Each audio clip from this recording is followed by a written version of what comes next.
Guys welcome to NP dramas రండి మన మీ డ్రామా యొక్క నెక్స్ట్ ఎపిసోడ్ అయితే చూద్దాం. అటే మన ఛానల్ ని సబ్స్క్రైబ్ చేయని వాళ్ళు సబ్స్క్రైబ్ చేసుకొని కింద ఉన్న బెల్ ఐకాన్ ని గాని క్లిక్ చేసుకోండి. రండి ఎపిసోడ్ లోకి అయితే వెళ్ళిపోదాం. అన్నకి హీరోకి మధ్య ఎలాంటి రిలేషన్షిప్ ఉందనేసి హీరో ఇంకా క్లారిఫై చేయలేదు కాబట్టి ఈ సిచువేషన్ ని గాని తనేమో యూస్ చేసుకునేసి హీరో యొక్క ప్రొడక్షన్ కంపెనీకి మొత్తానికి తనేమో ఓనర్ లాగా మీడియా ముందర గాని చూపించుకుంటా ఉంది. తను గాని షూటింగ్ స్పాట్ కి అయితే వచ్చి చెక్ చేసేటట్టు అటే హీరో ఫ్రెండ్ గాని ఈ విషయం మొత్తాన్ని హీరో దగ్గర అయితే వచ్చి చెప్తా అన్నాడు. నువ్వు గమ్మనే ఉండడం వల్లే ఆహాన్ గాని ఈ విధంగా అంతా ఆడుతా ఉంది. నువ్వు అసలు ఈ విషయాన్ని క్లారిఫై చేస్తావా లేదా, దీనివల్ల హీరోయినే బాధపడతా ఉంది అంటాడా. దాంతో హీరో గానీ వెంటనే ప్రెస్ కాన్ఫరెన్స్ అయితే ఏర్పాటు చేయి, నేను కానీ క్లారిఫై చేసేస్తాను అంటాడు. అన్న కానీ షూటింగ్ స్పాట్ కి అయితే వచ్చి డైరెక్టర్ తో కానీ మాట్లాడుతుందా. తనేమో దీనికన్నా పొగరబోతూ వాడు ఎక్కడ మాట్లాడతాడు, తను అసలు పట్టించుకోకుండానే ఉంటాడు. తను కానీ కావాలనేసి మళ్ళీ మాట్లాడుతుంది అనమాట. కాకపోతే డైరెక్టర్ లీన్ కానీ ఏమీ పట్టించుకోకుండా హీరోయిన్ మాత్రం డైలాగులు ప్రాక్టీస్ చేయమ్మా అనేసి అక్కడ నుంచి కానీ గమనే వెళ్ళిపోతాడు. హీరోయిన్ కానీ అన్న చేతికి అయితే ఒంటరిగా చిక్కింది. హీరో కానీ మీడియా వాళ్ళతో చెప్తా అన్నాడు, అన్నకి నాకు మధ్య ఎలాంటి రిలేషన్షిప్ లేదు, ఇప్పుడు వచ్చిన న్యూస్ మొత్తం కానీ ఫేక్, నేను చెప్పింది కాదనేసి ఎవరైనా కనుక రూమర్స్ కానీ ఇంకా స్ప్రెడ్ చేశారంటే వాళ్ళ మీద కానీ నేనైతే కోర్టులో కేసు పెడతాను అనేసి కానీ చెప్తా అంటాడు. అన్న అయితే హీరోయిన్ బాగా చిక్కింది, తనని ఏడిపించాలి అనేసి కానీ ప్లాన్ చేసి ఉంటుందా. కాకపోతే హీరో కానీ అక్కడైతే మీడియా వాళ్ళతో అయితే ఇంటర్వ్యూ ఇచ్చి ఉంటాడు కదా, ఆ న్యూస్ మొత్తం కానీ అందరికీ తెలిసిపోయింది. ఆ న్యూస్ అయితే అసిస్టెంట్ తీసుకొని వచ్చి హన్ దగ్గర కానీ చూపిస్తుందా. తనకైతే పిచ్చి కోపం వస్తుంది అనమాట. హీరోయిన్ సైడే కోపంగా చూస్తూ ఉంటుంది. హీరోయిన్ కానీ ఏమి పట్టించుకుంటా పోయే అనేసి అక్కడ నుంచి వెళ్ళిపోతుంది. హీరో కజిన్ కానీ హీరోయిన్ ని చూస్తూ హీరోతో చెప్తా అంటాడు, నా వదిన నా పక్కనే ఉంది, కాకపోతే వదిన అని వెళ్ళి నేను పలకరించలేని పరిస్థితుల్లో నన్ను పెట్టున్నావు అనేసి కానీ హీరోని అయితే తిడతాడా. అరే నోరు మూసుకొని ఉండో, అక్కడ వెళ్ళి ఎలాంటి ప్రాబ్లం కానీ క్రియేట్ చేయకు, నీ గురించి ఎవరికి తెలియదు అనేసి కానీ చెప్తాడు. యాక్చువల్ గా ఈ మూవీలో ఇంటర్నేషనల్ యాక్టర్ మో అని చెప్పారు కదా, అది ఇతనే. ఇక్కడ హీరోయిన్ కానీ డైలాగులు అయితే ప్రాక్టీస్ చేస్తూ ఉంటుందా. తను కానీ హీరోయిన్ ని చూస్తుంది. హీరోయిన్ అటే వదిలేసి వెళ్తే తనకైతే మనసే శాంతించదు కదా. దాంతో తను కానీ పక్కనే ఉండే లైట్ ని అయితే చూసి వెంటనే ఒక ప్లాన్ ని కానీ వేసేస్తుంది అనమాట. హీరోయిన్ దగ్గర వచ్చి నేను నీకు కావాలంటే డైలాగులు అంతా నేర్పిస్తాను ఇవ్వు అనేసి కానీ చెప్తుందా. ఈ వెనకాలే మో కానీ చూస్తాడు, ఇది ఇక్కడ ఏం చేస్తా ఉందనేసి పేపర్ తీసుకునేసి డైలాగులు నేర్పిస్తాననేసి ఆ లైట్ ని కానీ తోసేస్తుందా. హీరోయిన్ ఎత్తినే ఆ లైట్ కానీ పడిపోతుంది. వెంటనే మోనే వచ్చి హీరోయిన్ కానీ తీసుకొని వెళ్తా ఉంటాడు అనమాట హాస్పిటల్ కి. ఈ న్యూస్ ని అయితే అందరూ కానీ చూసేస్తారు కదా, ఇంటర్నేషనల్ యాక్టర్ ఇక్కడ ఏం చేస్తా ఉంటాడు అనేసి కానీ అందరూ ప్రశ్నలు అయితే అడుగుతా ఉంటారు. ఈ విషయం తెలిసి హీరో గానీ హాస్పిటల్ కి అయితే వేగంగా వస్తాడా. ఇక్కడ అసిస్టెంట్ నే పట్టుకొని తిడతా ఉంటాడు అనమాట. హీరోయిన్ కి ఈ విధంగా జరుగుతా ఉన్నప్పుడు మీరు తన్ని చూసుకోకుండా ఎక్కడ ఉన్నారు అనేసి కానీ అడుగుతాడా. పాపం తను ఆల్రెడీ వేరే ప్రాబ్లం లో ఉంది, మో వేరే ఈ మూవీలో లీడ్ యాక్టర్ అనేసి ఎవరితో కానీ వీళ్ళైతే క్లారిఫై చేయలేదు కాబట్టి మో ఎందుకు అక్కడికి వచ్చాడు, హీరోయిన్ ఎందుకు తీసుకొని వెళ్ళారు అనేసి ఒకటే ప్రశ్నలు అడుగుతా అంటారు. ఇప్పుడు దా హీరో గానీ చెప్తా అన్నాడు, హీరోయిన్ అయితే కంపెనీకి మాత్రమే కాదు తను నాకు కానీ చాలా ముఖ్యం అనేది గుర్తుపెట్టుకోండి అనేసి అన్న యొక్క అసిస్టెంట్ అయితే చెప్తాంది. మీరు ఈ పని చేశారే ఎవరైనా చూస్తే ఏమయ్యేది అనేసి అందరికీ తెలుసు, ఇది జస్ట్ యాక్సిడెంట్ మాత్రమే ఉంటుందా. ఇప్పుడు ఏం చేయబోతారు అంటే హీరోయిన్ వేరే హాస్పిటల్లో పడిపోయి ఉండేది కాబట్టి ఈ మూవీలో మెయిన్ లీడ్ లేదు. ఇప్పటికి తను వచ్చే వరకు అంతా మూవీ షూటింగ్ ని స్టార్ట్ చేయకుండా ఆపరు కాబట్టి నేను కానీ ఈ ఆపర్చునిటీని యూజ్ చేసుకునేసి నేనే మెయిన్ లీడ్ గా వెళ్ళాలి ఈ మూవీకి అనేసి తను కానీ హాస్పిటల్ కి అయితే వస్తుంది అనమాట ఫుల్ మేకప్ లో. అక్కడ చూస్తే హీరో డైరెక్టర్ అందరూ కానీ ఉంటారా, వెంటనే తను కానీ మేకప్ ని అయితే రిమూవ్ చేయడానికి వెళ్ళిపోతుంది. మీడియా వాళ్ళందరూ కానీ వచ్చి ఒకటే నోస పెట్టేసరికి డైరెక్టర్లీ ఇంకా అసిస్టెంట్ ఇద్దరు కానీ వచ్చి సమాలిస్తా అంటారు. హీరోయిన్ వేరే హాస్పిటల్లో దెబ్బలు తగిలి పడిపోయి ఉండారు, ఈ మూవీలో మెయిన్ లీడ్ గా ఇప్పుడు మీరు అన్నే వేయబోతారా అనేసి కానీ వాళ్ళు అడుగుతారా. అలాంటి ఇన్ఫర్మేషన్ అంతా నాకు ఇంకా రాలేదు అనేసి కానీ డైరెక్టర్ లీ అయితే చెప్తాడు. కానీ రెస్ట్ రూమ్ కి వచ్చి లైట్ మేకప్ వేసుకొని వెళ్తేనే హీరోకి కానీ తన మీద అయితే సింపతి వస్తుంది అనేసి మేకప్ మొత్తాన్ని రిమూవ్ చేసేసి ఆ గాయాన్ని కానీ చూస్తుంది. చిన్న బ్యాండేజే పెట్టుకొని ఉంటుందా.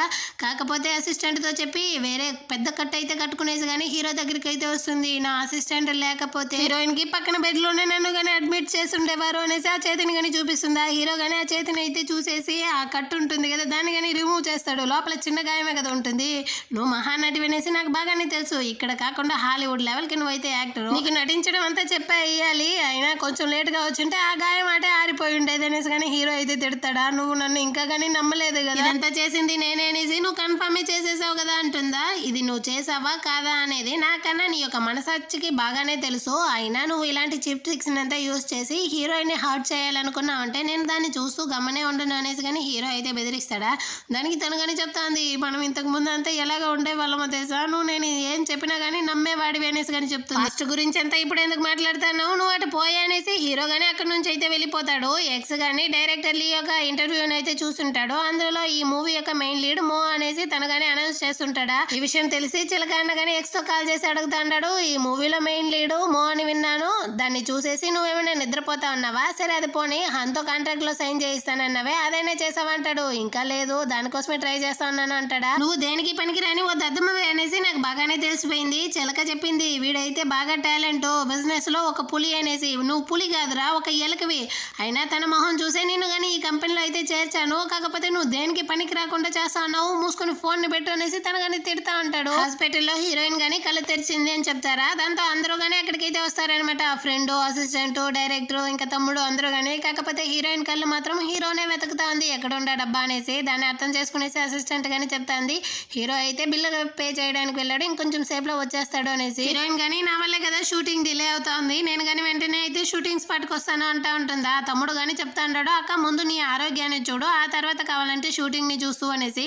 నువ్వు అక్కడికి వెళ్ళబోయేది లేదు అనేసి హీరో గానీ అక్కడికి అయితే వస్తాడనమాట. బావా వచ్చేసావా బావా బావా అనేసి వాళ్ళ తమ్ముడు గానీ అక్కడ వెళ్ళి హీరోయిన్ అయితే పట్టుకుంటా అంటాడా. వీడి బావ పురాణం తట్టుకోలేకపోతున్నామే అనేసి అసిస్టెంట్, హీరోయిన్ ఫ్రెండ్ ఇద్దరు గానీ వాడిని అయితే అక్కడ నుంచి లాక్కొని వెళ్తా ఉంటారు. అదే విధంగా హీరో కజిన్ గానీ హీరో వాళ్ళ అమ్మతో చెప్తా ఉంటాడు, నాకున్న షెడ్యూల్ మొత్తాన్ని కానీ క్యాన్సిల్ చేసుకునేసి ఆ వదిన కోసం హీరో కోసం అయితే ఇక్కడ వస్తే నన్ను వదినతో మాట్లాడడం కానీ ఇవ్వలేదు. అక్కడ వెళ్ళకు ఇక్కడ వెళ్ళకు, అది చేయకు ఇది చేయకు అనేసి చాలా స్ట్రిక్ట్ గా ఉంటాడు అనేసి చెప్తాడా. నువ్వైనా మాటికి 100 సార్లు వదిన వదిన అంటున్నావు, కాకపోతే మీ అన్న దేనికి పనికి రాని ఒక దద్దమ్మలా ఉంటాడు రా అంటాడు. ఏమి వాళ్ళిద్దరు కానీ ఇంకా కలుసుకోలేదు అనేసి వీడు కానీ షాకింగ్ తో అడుగుతాడా. ఏంది కలుసుకోవడం, వాడి గురించిదే నీకు బాగానే తెలుసు కదా, వాడో దద్దమ్మ, ఎప్పుడు చూసినా మొహాన్ని ఊర్రమ్మని పెట్టుకొని ఉండడం వల్ల ఏ అమ్మాయితో కానీ వీడైతే మాట్లాడినంటూ ఉన్నాడు. కాకపోతే హీరోయిన్ నాకు బాగా నచ్చిందిరా, నువ్వు కానీ నాకైతే ఒక హెల్ప్ చేస్తావా అంటుంది. ఏందో చెప్పు పెద్దమ్మ, వెంటనే చేసేస్తాననేసి కానీ వీళ్ళైతే ఇద్దరు ప్లాన్ చేస్తా అంటారనమాట, హీరో హీరోయిన్ ఇద్దరిని కానీ కలపడానికి. హీరోయిన్ గానీ అడుగుతోంది, నన్ను చూడడానికి ఎంత దూరం వచ్చారా బాస్ అనేసి. లేదో పక్కన బెడ్ లో మా మామ అడ్మిట్ అయి ఉన్నాడు, తన్ని చూడడం కోసమే నేను ఇంత దూరం వచ్చేసాను అనేసి కానీ హీరో చెప్తాడా. సరే నా ఫ్రెండ్ అయితే సూప్ తెచ్చిచ్చుండది, దాన్ని కానీ నాకైతే తినిపిస్తారా, ఆకలిగా ఉందంటుందా. వీడు కానీ వేడిగా ఉండే సూప్ నైతే తీసుకొని వచ్చి హీరోయిన్ నోట్లో కానీ పెట్టేస్తాడు. పాపం హీరోయిన్ వల్ల అయితే అసలు కావట్లేదు, వేడిగా ఉంది, నాకు కానీ ఊది ఇవ్వండి బాస్ అంటుందా. ఊదడమే కదా నాకు బాగా వచ్చు అనేసి హీరోయిన్ నోటిని కానీ వచ్చి వీడైతే ఊదుతా అంటాడా. నా నోటిని కాదు సూప్నే ఊదమన్నాను అనేసి కానీ హీరోయిన్ అయితే సిగ్గుపడుతుంది. ఆ తర్వాత ఇద్దరికి కానీ ఇక్కడైతే చాలా ఆక్వర్డ్ అయిపోతుంది అనమాట. సరే ఆరిన తర్వాత నువ్వే తిను అనేసి హీరో కానీ అక్కడ నుంచి అయితే వెళ్ళిపోతాడు. ఆ తర్వాత అయితే తన ఫ్రెండ్ గానీ వస్తుంది. హీరోయిన్ సిగ్గుపడ్డాన్ని చూసేసి ఏమైంది నా ఫ్రెండ్ కి ఇంత సిగ్గుపడతా ఉంది అనేసి కానీ అడుగుతుందా. హీరోయిన్ కానీ చెప్తా ఉంది, హీరోకి ఈ మధ్య నా మీద కొంచెం ఎక్కువైనట్టుంది కదా ప్రేమ అనేసి చెప్తుందా. లేదు నీకుదా వాడి మీద ఎక్కువైనట్టుంది ప్రేమ అనేసి కానీ తనైతే చెప్తుంది అనమాట. అయినా వాడైతే ఎవరి మనసుని కానీ అర్థం చేసుకుని ఒక డెవిల్ మాన్స్టర్ అనేసి కానీ హీరోయిన్ ఫ్రెండ్ అయితే హీరోని తిడుతుందా. అడాగంతా ఏమీ లేదు, వాడు చాలా మంచివాడు అనేసి కానీ హీరోయిన్ అయితే సపోర్ట్ చేసి వీళ్ళిద్దరు కానీ ఇక్కడైతే ఫన్ చేసుకుంటా ఉంటారు. హీరో ఫ్రెండ్ కానీ హీరోయిన్ ని చూడడం కోసం అయితే వస్తా ఉంటాడా. ఆ టైంలో హీరోయిన్ ఫ్రెండ్ కానీ బయటికి రావడాన్ని చూసేసి తన మనసు ఎక్కడ గాయపడుతుందో అనేసి వీళ్ళు కానీ దాక్కునేసి ఆ తర్వాత హీరోయిన్ ని చూడడానికి కానీ లోపలికి అయితే వస్తాడనమాట. వీడు కానీ హీరోయిన్ తో చెప్తా అంటాడు, నేను ఆ రోజు కావాలని ఏమీ మాట్లాడలేదు, ఏదో తెలియకుండా మాట్లాడినాను, నేను నిజంగానే తనని కానీ ప్రేమిస్తాను, నన్ను తనతో కలిపేస్తావా అనేసి కానీ హీరోయిన్ తో అడుగుతాడా. నిజానికి నేను ఒకటి చెప్పనా, తను నేను ఎంత ప్రేమించిందో తెలుసా, నువ్వు కానీ తనని అయితే నిజంగానే ప్రేమిస్తా ఉన్నావు అనుకున్నాను, అందుకే నేను కానీ అప్పుడు అంత హెల్ప్ చేశాను, తను సంతోషంగా ఉంటే చాలు అనేసి. లాస్ట్ లో తను ఎంతో బాధని అనుభవించింది, అదంతా కానీ మర్చిపోయి తను నీతో సంతోషంగా ఉంది కదా చాలు అనేసి నేను కానీ నీకు అయితే హెల్ప్ చేశాను. కాకపోతే నువ్వేం చేసావు, నీ నోటికి వచ్చిందంతా కానీ ఆ రోజు మాట్లాడావు. ఇదిగో చూడు నేను ఒకటి చెప్తాను చూడు, నువ్వు కనుక తనని నిజంగానే ప్రేమించావు అంటే తను దీనికి భయపడి ఒక అడుగు వెనక్కి వెళ్తే నువ్వు 2 అడుగులు ముందుకు వెళ్ళి తనకి కానీ నేనున్నాను అనేసి ప్రూవ్ చేసుకో అనేసి కానీ హీరోయిన్ చెప్తుందా. ఇకపైన నేను తనని సంతోషంగా ఉంచుకుంటాను, తన మనసు గాయపడేటట్టు ఎలాంటి పని కానీ చేయను, ఒకసారి నువ్వు కానీ హెల్ప్ చేయి అనేసి హీరోయిన్ తో అడుగుతాడా. దాంతో హీరోయిన్ కానీ సర్లే హెల్ప్ చేస్తాను అని చెప్తా ఉంటుంది. ఎక్స్ కానీ పాపం లోకమే చీకటి అయిపోయినట్టు కూర్చొని ఉంటాడు అనమాట. తనకి ఏం స్క్రిప్ట్ ఇచ్చి ఇప్పుడు తన్నే కానీ వీళ్ళ కంపెనీలో అయితే సైన్ చేయించేది అనేసి అర్థం కాకుండా ఉన్నప్పుడే వీడు కానీ హీరో ఇప్పుడు గెలాక్సీ ఆఫ్ ది బ్లూ అనేసి ఒక మూవీ కానీ తీస్తా అంటాడు కదా, దానికి ఇంచుమించు ఈక్వల్ గా అదే సేమ్ స్టోరీ ఉండేటట్టు ఒక డ్రామాని కానీ వీడైతే కాపీరైట్ తీసుంటాడు కదా, ఆ మూవీ యొక్క స్క్రిప్ట్ నే చూస్తా అంటాడు. ఆహా బాగా దొరికింది, దీన్ని తీసుకొని వెళ్ళి మనం కానీ హన్ దగ్గర అయితే ఇచ్చానని కానీ వీళ్ళ కంపెనీతో అయితే సైన్ చేయించాలి అనేసి ప్లాన్ చేస్తూ ఉంటాడు అనమాట. దీంతోనే ఈ ఎపిసోడ్ కానీ అయిపోతుంది. నెక్స్ట్ ఎపిసోడ్ తో మళ్ళీ కానీ మీట్ చేద్దాం. అంటే మన ఛానల్ ని సబ్స్క్రైబ్ చేయని వాళ్ళు సబ్స్క్రైబ్ చేసుకొని కింద ఉన్న బెల్ ఐకాన్ కానీ క్లిక్ చేసుకోండి. నెక్స్ట్ ఎపిసోడ్ తో మళ్ళీ మీట్ చేద్దాం. అంతవరకు బాయ్.